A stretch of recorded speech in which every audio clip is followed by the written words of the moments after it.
আসসালামু আলাইকুম সবাইকে। নিয়তির বধন গল্পের 41 নাম্বার পার্ট। তো বেশি কথা না বলে চলুন গল্প শুরু করা যাক। সকালের নাস্তা শ্বশুরের সাথে মিলে খেয়ে এসে রুমে বসে আছে রায়ান। সকালে সেই যে বউয়ের সাথে হেঁটে এলো, তারপর থেকে আর নিশাতের দেখা নেই। খেতে গিয়ে মুখখানা একটু দেখেছে, কিন্তু এখন আর রুমে আসছে না। এতে রায়ান ভীষণ বিরক্ত। তাছাড়া বাড়ি ফিরতে হবে, কিন্তু এই মেয়ের কি সে হদিশ আছে? কাল অমন করে ছুটি না নিয়ে এখানে চলে এলো। মেডিকেল থেকে ফোনের মাধ্যমে ছুটি নিয়েছে, কিন্তু তাকে হাসপাতালে তো যেতে হবে। এসব কি বউ বুঝছে না? ডাকতেও পারছে না মেয়েটাকে। এত কি কাজ করছে যে স্বামীর কাছে আসার একটু সময়ও হয় না? ভেবে আরো বিরক্ত হলো রায়ান। আর কিছু সময় অপেক্ষা করলো। তার অপেক্ষার অবসান ঘটিয়ে নিশাতের আগমন ঘটলো রুমে। নিশাতকে দেখতে পেয়েই বলল, কি করছিলে বাইরে? এত যে স্বামীর কাছে আসার সময় হয় না? স্বামীর গম্ভীর স্বরের প্রশ্ন শুনে তার পানে একবার তাকালো নিশাত। ছোট করে বলল, তেমন কিছু করিনি, আম্মুর কাছে ছিলাম একটু। আপনি কি রেগে গেছেন? আসলে অনেকদিন পর এসেছি তো, তাই আর কি। রায়ান বুঝলো তার স্বর একটু বেশি গম্ভীর হয়ে গিয়েছিল। হয়তো মেয়েটার ভালো লাগেনি। স্বরটাকে শান্ত করে জবাব দিল, না রাগ করিনি, অনেকক্ষণ থেকে দেখি না তাই জিজ্ঞেস করলাম। নিশাত বলল, আচ্ছা বলে হেঁটে গিয়ে নিজের আনা ব্যাগ থেকে নিজের পোশাক বের করতে উদ্যত হলো। রায়ান সেদিকে তাকালো।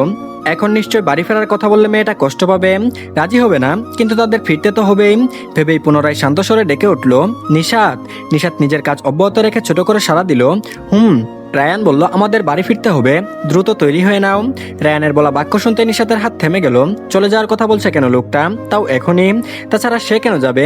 সে তো দুদিন থাকবে বলে এসেছে। পুনরায় কাজে মন দিয়ে বলল, আমি কেন যাব? আমি কোথাও যাব না, কিছুদিন থাকবো এখানে। নিশাত যে যেতে চাইবে না তা জানতো, তাই বলে এখানে কিছুদিন থাকতে চায়। কিন্তু সে বউ রেখে যাবে নাকি? সে যাবে মানে বউকেও যেতে হবে। রেখে যেতেও মোটেও রাজি নয় সে। ভেবে স্বর একটু উচ্চ করেই বলে উঠল, নো ওয়ে, এত কষ্ট করে এখানে এসেছি আমি কি তোমাকে রেখে যাব বলে? নিশাত বুঝলো না রায়ান আশ্চর্য হয়ে কথাটা বললো নাকি রেগে গিয়ে, কিন্তু সে নিজে একটু রেগে গেল তাকে রেখে যাবে না শুনে। তাই তীক্ষ্ণ কণ্ঠে বলল, তো আমি কি বলেছিলাম যে আমাকে নিতে আসুন, কেন এসেছেন?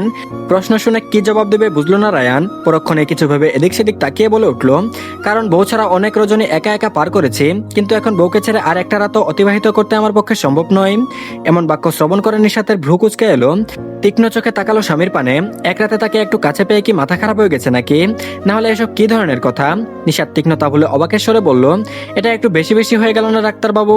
আদিক্ষেতা। প্রশ্ন শুনে শেষ কথাটা ঠেস মেরে বলে উঠল। বউয়ের ঠেস মারা কথা শুনে রায়ান বউয়ের পানে ভ্রু কুঁচকে তাকিয়ে নির্বিঘ্নে আওড়ালো, শোনো চড়ুই পাখি, যারা মধু কখনো টেস্ট করে না তাদের শুধু টেস্ট করারও ইচ্ছা জাগে, কিন্তু যারা একবার মধুর স্বাদ গ্রহণ করে ফেলে তারা বারংবার সেই স্বাদ আস্বাদন করতে চায়।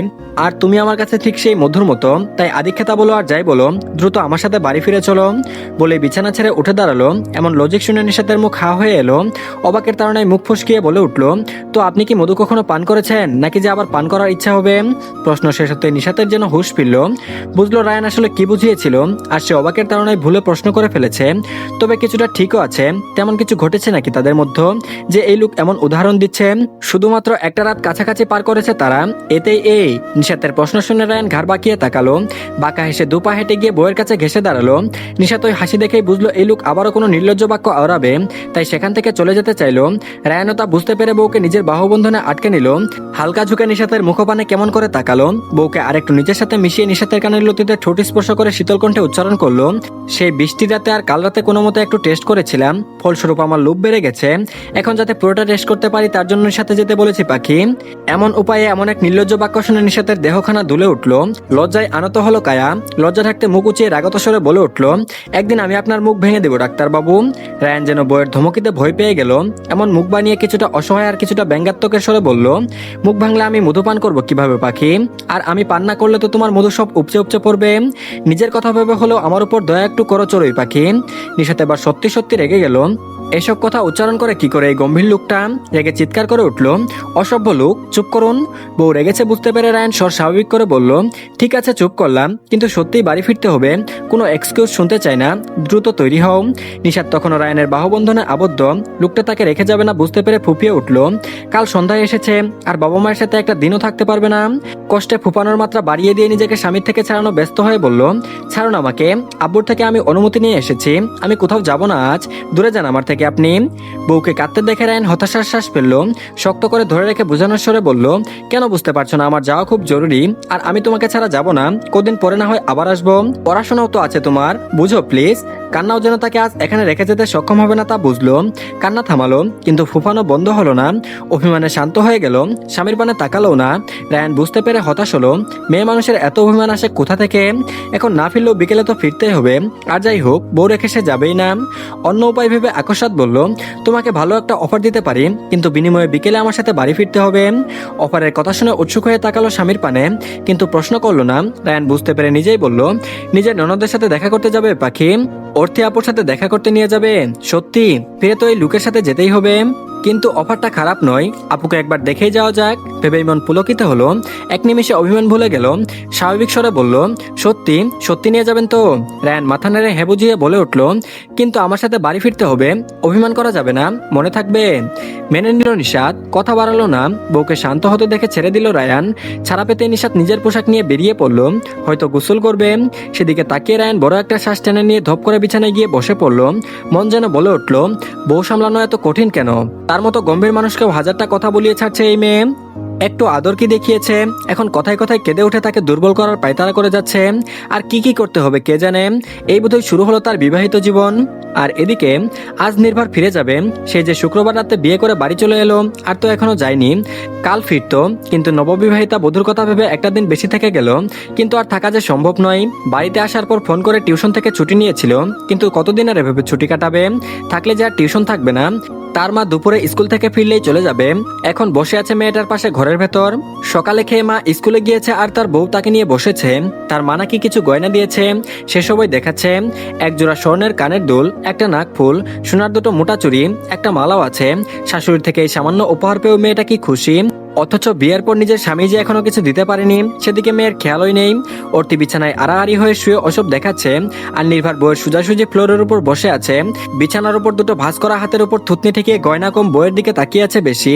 অর্তি তা বুঝতে পেরেও কিছু বলল না। কিছুক্ষণ পর নির্ভরই বলে উঠল, তোমার স্বামীর তো এখনো সামর্থ্য নেই তোমাকে শহরে নিয়ে রাখার, তোমার পড়াশোনার কি হবে ভেবে দেখেছো?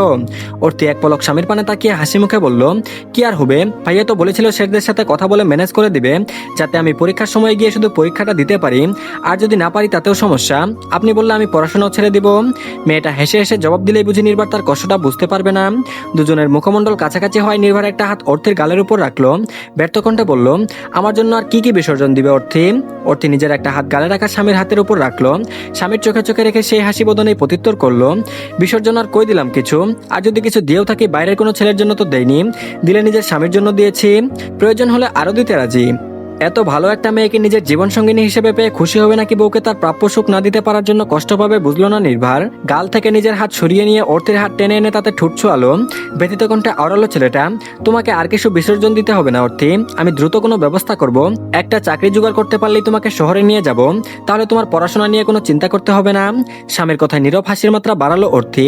যোগ্য স্ত্রীর মতো করে বলে উঠলো, ঠিক আছে আমি সেদিনের অপেক্ষা করব, কিন্তু আপনার এত তাড়াহুড়া করার দরকার নেই সিনিয়র, এত কষ্ট করার দরকার নেই। আমি মানছি কিছুদিন আমার মানিয়ে নিতে কষ্ট হবে, কিন্তু ঠিক পারবো। আপনার প্রতি আমার ভরসা আছে, আমি আপনার সাথে আছি, তাই নিজেকে কষ্ট দিয়ে আমাকে সুখ দেওয়ার কথা ভাববেন না, তাহলে আমি সুখ পেয়েও খুশি হব না। বিশ্বাস করুন আমার কথা। নির্ভরের মায়াময় দৃষ্টিতে তাকিয়ে রইল নম্র স্ত্রীর পানে, হয়তো কিছু ভাবতে ব্যস্ত। অর্থের বলতে বলতে হাসির মাত্রাটা একটু কমে গেছে, তবে মুখে আধার নামেনি। সেও দৃষ্টি হটালো না। নির্ভরকে এভাবে তাকিয়ে থাকতে দেখে অর্থের মনে দুষ্টবুদ্ধি মাথায় চাপলো। আকস্মাৎ নিজের মুখটা বাড়িয়ে নির্ভরের ঠোঁটে আলতো স্পর্শ দিয়ে পুনরায় সরে গেল। এমন কাজে নির্ভর থ হয়ে গেল। ফেবাচেকা খেয়ে মুখ হা করে তাকালো বউয়ের পানে। ভদ্র স্বামীর এমন রিয়াকশন দেখে অর্থে একটু উচ্চ আওয়াজে হেসে উঠল। বউয়ের হাসির শব্দ পেয়ে বাস্তবে ফিরল নির্ভর। বউয়ের স্পর্শ পেয়ে তার পুরুষমান যেন দিশেহারা হলো। আবার বউকে মজা নিতে দেখে লজ্জা পেল। বউ কি ভাবছে সে বেশি ভদ্র? সে আসলেও ভদ্র, কিন্তু বউয়ের কাছে ভদ্র হওয়ার মতো এত ভদ্রও নয়। ভেবে নিজেকে সেভাবে বসে থেকে আকস্মাৎ অর্থের চুলের মাঝে এক হাত ডুবিয়ে দিল। অর্থে কিছু বোঝার আগে তার মুখটা নিকটবর্তী টেনে এনে অধর চুম্বনে মত্ত হলো ছেলেটা। হালাল পুরুষের এমন কাজে এবার অর্থি থ হয়ে গেল। হাসির ঝংকার বন্ধ করে দুটো অশান্ত হৃদয়ের কম্পনের শব্দ শোনা গেল। অর্থের অবাকতার রেশ কাটানোর আগে নির্ভর অর্থিকে ছেড়ে দিল। সময়ের দীর্ঘতা স্বল্প হলেও স্বামীর থেকে পাওয়া প্রথম হালাল গাঢ় স্পর্শ যেন অর্থির মনকে ছুঁয়ে দিল। শরীর জুড়ে শিহরণ বয়ে গেল। নির্ভর মেয়েটার কপালের সাথে কপাল টিকিয়ে মন খারাপের সুরে বলল, ভেবেছিলাম এত দ্রুত তোমার কাছে আসবো না, কিন্তু তুমি তা হতে দিলে না। আমি তোমাকে ছেড়ে একা কি করে থাকবো অর্থি? আগে এক দহন সহ্য করেছি, এখন পাওয়ার পরও অন্য দহন সহ্য করতে হচ্ছে। আর কত সহ্য করতে হবে আমাদের? স্বামীর মুখে এমন কথাগুলো শুনে অর্থি যেন সহ্য করতে পারলো না, ডুকরে কেঁদে উঠলো মেয়েটা। কান্না জড়ানো স্বরে বলল, আপনি এমন করে বললে আমি নিজেকে কি করে সামলাবো? আমি কি করে আপনাকে ছেড়ে থাকবো বলুন? কি করে থাকবো আমি? নির্ভার বুঝলো ইমোশনাল হয়ে সে ভুল করে ফেলেছে। এমনিতে তার যাওয়ার কথা শোনার পর থেকে মেয়েটার মন খারাপ, সে এখন কথার বানে আরো খারাপ করে দিল। নির্ভার নিচ থেকে উঠে বিছানায় বসে বউকে উঠিয়ে বুকে আগলে নিয়ে সান্ত্বনা দিয়ে বলল, হুশ, চুপ করো, আমার ভুল হয়েছে এভাবে বললাম। আর তুমি একা কই? আম্মু থাকবে তোমার সাথে, আমিও সপ্তাহান্তে এসে তোমাকে দেখে যাব। কিছুদিন অপেক্ষা করো, তারপর তোমাকেও নিয়ে যাব আমার সাথে। এখন কান্না বন্ধ করো, কেউ শুনলে খারাপ ভাববে। কথাগুলো আদৌ অর্থের উপর প্রভাব ফেললো কিনা কে জানে, কিন্তু কান্না বন্ধ করলো। বউকে শান্ত হতে দেখে ছেড়ে দিয়ে উঠে দাঁড়ালো। তখন ওই তাদের কানে ভেসে এলো হর্নের আওয়াজ। নির্ভার কপাল কুচকালো, এখন আবার গাড়ি এলো কোথা থেকে? শব্দটা অর্থীয় শুনলো, জানে না কে এসেছে, তবুও তার মনটা কেমন করে উঠলো। বাপের বাড়ির কথা স্মরণে এলো, কেউ আসেনি তো দেখতে। কিসব ভেবে উঠে নির্ভার আগে দৌড়ে ঘর থেকে বেরিয়ে এলো। নির্ভার বোধহয় মেয়েটার মনের অবস্থা বুঝলো, যদি মেয়েটার ভাবনা মতো কেউ না আসে তাহলে নিশ্চয়ই মেয়েটার মুখ আধারে ভরে উঠবে। ভেবে নিজেও তার পিছু পিছু ছুটলো। দরজা অব্দি আসতেই কানে প্রবেশ করলো অর্থীর উচ্ছ্বাসিত গলার স্বর, ভাবি, ভাইয়া। গাড়ি থেকে নিজের ভাইয়া আর ভাবিকে নামতে দেখে অর্থী উচ্ছ্বাসিত হয়ে চিল্লিয়ে উঠলো। খুশিতে চোখ দুটো টলমল করে উঠলো। নিশাদ গাড়ি থেকে নেমে নিজে আগে দৌড়ে এসে ননদকে জড়িয়ে ধরলো। নিজেও উচ্ছ্বাসিত কণ্ঠে বলল, কেমন আছো আপু? অর্থী বলল, ভালো ভাবি, তুমি কেমন আছো? নিশাদ বলল, ভালো। দুই পুরুষ দুই পাশ থেকে দাঁড়িয়ে শুধু নিজেদের বউদের কাণ্ড দেখলো, তবে কোনো কথা বললো না। অর্থী ভাবিকে ছেড়ে ভাইয়ের সামনে গিয়ে দাঁড়ালো। ভাইকে জড়িয়ে ধরে কণ্ঠটা খাদে নামিয়ে বলল, কেমন আছো ভাইয়া? বাড়ির সবাই কেমন আছে? রায়ান বোনের মাথায় হাত বুলিয়ে শান্ত স্বরে জবাব দিল, তুই ভালো থাকলে সবাই ভালো থাকে, তুই ভালো আছিস তো? অর্থী ভাইকে ছেড়ে তার মুখপানে তাকিয়ে খুশি বোধনে প্রত্যুত্তর জানালো, তোমার বোনও ভালো আছে ভাইয়া, আর ভালো থাকবেও সবসময় দেখে নিও। বোনের জবাবে কিঞ্চিত ঠোঁট প্রসারিত করলো। রায়ান ছোট বোনকে সূক্ষ্ম নজরে তাকিয়ে দেখলো। বোন তার স্বল্প দামে একটা সুতির শাড়ি পরে আছে। আঁচলখানা দৌড়ে আসার সময় মাথা থেকে পড়ে যেতে দেখেছিল। অলংকার যা আগের জিনিসই পরে আছে। ছোট বোনকে যেন শাড়িতে বড় বড় মনে হলো। এই সাধারণের মাঝে থেকেও যেন বোনটার সৌন্দর্য একটু বেড়েছে, হয়তো ভালোবাসার মানুষটাকে পেয়ে যাওয়ার ফলেটা। অর্থের চোখ পড়ল একপাশে নির্ভারের মামা আর মামিও দাঁড়ানো, দেখে খুশি হয়ে তাদের সাথে কুশল বিনিময় করলো। তারাও এসেছে নিশাদের সাথে। নিতু বেগম ফোন করে নুমান বাবুকে সবাই জানিয়েছে, তাই নিশাদ এখানে আসবে শুনে তারাও চলে এসেছে, যাতে এই সুযোগে নতুন বউ দেখাও হয়ে যায় আর মেয়ের সাথে আর একটু সময় কাটাতে পারে। যদিও তারা অর্থীকে আগেও দেখেছে, কিন্তু এমন কাণ্ডের পর বোনের বাড়িতে তো একবার আসার দরকার। তাই নির্ভার ও মামা মামিকে দেখে খুশি হলো। প্রতিবার যখন সময় করে বাড়ি আসে তখনই গিয়ে তাদের চোখের দেখা দেখে আসে কাছাকাছি বাড়ি কিনা। যেতে সময় বড় জোর আধা ঘন্টা লাগে। তাছাড়া আত্মীয় বলতে তো শুধু এই দুটো পরিবার ওই দুজনের আছে। নিজের মাকে আগে ফোন করে বাড়ি ফিরতে বলল নির্ভার। নিশাদ ভাইয়ের পাশে এসে অভিমানী কণ্ঠে বলল, কিরে ভাইয়া, আমার ননদকে ভালোবেসে বিয়ে করে ফেললি, আর আমাকে একবারও জানালি না পর্যন্ত। এই ভালোবাসিস বুঝি আমাকে? নির্ভার এত বোকা নয়, তার পাগল বউ যে তার বোনকে সব জানিয়েছিল তা ভালোই জানে। আর নিজে কি বা বলবে? প্রেম কি ছিল নাকি তাদের মাঝে? আর যা ছিল তা বলার সময় কই ছিল? সারাক্ষণ তো অনিশ্চয়তার ভেতর পড়ে থাকতো। ভেবে আলতো হেসে বোনের মাথায় চুলগুলো এলোমেলো করে দিয়ে বলল, সরি নিশু সোনা, কিন্তু বিশ্বাস কর বলার মতো তেমন কোনো সম্পর্ক ছিল না। আই থিঙ্ক সবাই জানিস তুই। রাগ করিস না ভাইয়ের উপর। হ্যাঁ, ভাইয়ের কথা মেনে নিলেও চুলগুলো এলোমেলো করে দেয় রেগে গিয়ে বলল, তো আমার চুল কেন এলোমেলো করছিস? আমার চুলের সাথে তোর কিসের শত্রুতা বলতো? বোনের রাগ দেখে নির্ভর একটু শব্দ করে হেসে দিয়ে বলল, এটাকে শত্রুতা বলে না পাগল, ভালোবাসা বলে। নিশাদ বলল, তাহলে যা নিজের বউকে গিয়ে ভালোবাস। বোনের জবাবে নির্ভার আরেকটু হেসে দিল। সামান্য দূরে থেকে রায়ান সব দেখলো আর শুনলো। নির্ভারকে ডেকে উঠলো, নির্ভার এদিকে আসো। নির্ভার ডাক শুনে কাছে যেতেই রায়ান গাড়ির ডিকি খুলে কিছু জিনিস দেখিয়ে বলল সেগুলো ভিতরে নিয়ে রাখতে। আসার সময় সে বোনের জন্য পছন্দের কিছু খাবার জিনিস কিনে এনেছে, সাথে ফল মিষ্টি। নিজেও আসার সময় এই গ্রামের মার্কেট থেকে একটা জামা কিনে পড়েছে, নয়তো নির্ভারের টি শার্ট পরে তাদের বাড়িতে আসতে তার ভীষণ অস্বস্তি হচ্ছিল। গাড়ির শব্দ শুনে আর অর্থির তখনকার চিৎকার শুনে আশেপাশের ঘরগুলো থেকেও অনেক মানুষ বেরিয়ে রায়ানদের দেখছিল। কিন্তু নতুন বউয়ের ভাই এসেছে বলে কথা, তাও আবার এত বড় গাড়িতে চড়ে। সবার দেখার কৌতূহল তো হবেই।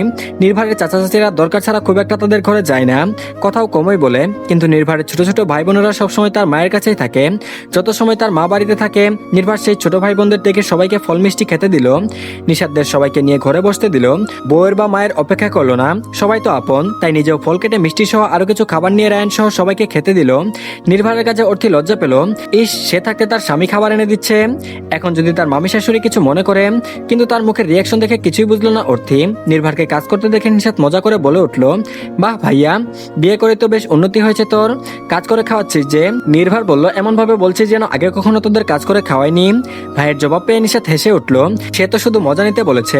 অর্থি লজ্জা পেয়ে নিশাতের কাছে এসে ঝুঁকে ফিসফিসিয়ে বলল, ভাবি প্লিজ চুপ থাকো, সবার সামনে লজ্জা পাচ্ছি আমি। নিশাত বোধহয় বুঝলো অর্থিকে, তাই মা বাবার সামনে আর কোনো মজা ওড়ালো না। তাদের খাওয়ার মাঝে নিতু বেগম চলে এলেন, সবার সাথে কুশল বিনিময় করলেন।